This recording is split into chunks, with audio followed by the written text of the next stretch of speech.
Hi friends, welcome to Lux Kanitham. இந்த வீடியோவில் என்ன பார்க்க போகிறோம் அப்படின்னா 10th ஸ்டாண்டர்ட் யூனிட் 1 பயிற்சி 1.1ல் 4வது கணக்கு பார்க்க போகிறோம். என்ன கொடுத்துருக்காங்கன்னு பார்க்கலாம்.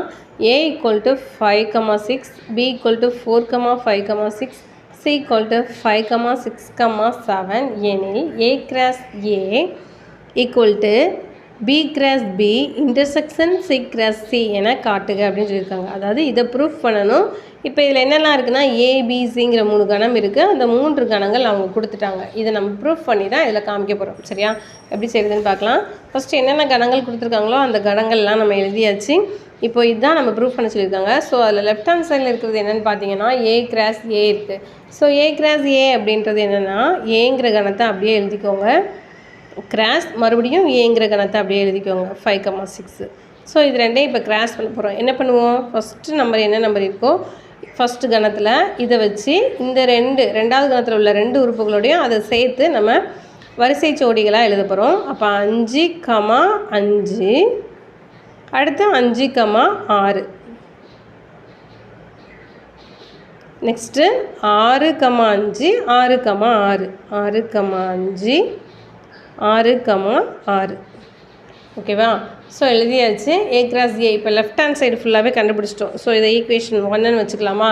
அடுத்து ரைட் ஹேண்ட் சைடில் B cross B intersection C cross C bracket உள்ளதெல்லாம் ஃபஸ்ட்டு தனித்தனியாக செஞ்சுக்கலாம். B cross B B என்ன 4,5,6 கிராஸ் மறுபடியும் B அப்போ 4,5,6. ஸோ கிராஸ் பண்ணலாமா. இந்த 4 வச்சு இந்த 3ஐயுமே எழுதணும்.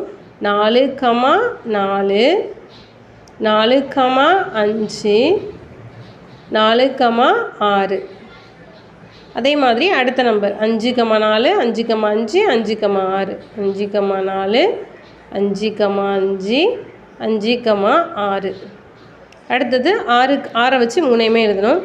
6,4 6,5 6,6 எழுதியாச்சு. சரியா. அடுத்து C cross C இதுவும் ப்ராக்கெட்டில் இருக்குது ரைட் ஹேண்ட் சைடில். ஸோ 5,6,7 சிங்கிற கணம் 5,6,7. இப்போ இது ரெண்டையும் கிராஸ் பண்ணணும். முதல்ல 5 வச்சு இந்த 3ஐயுமே எழுதணும். 5,5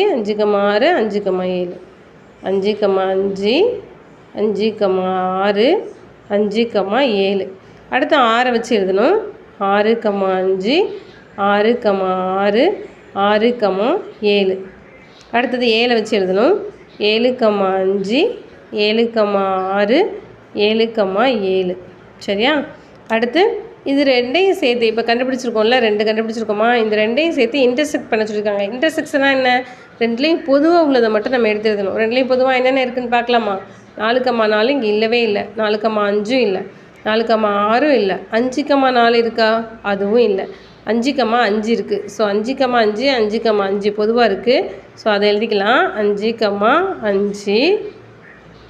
அடுத்து 5,6 இருக்கா, இருக்குது. 5,6 இருக்குது. ஸோ அதையும் எழுதிக்கலாம் 5,6.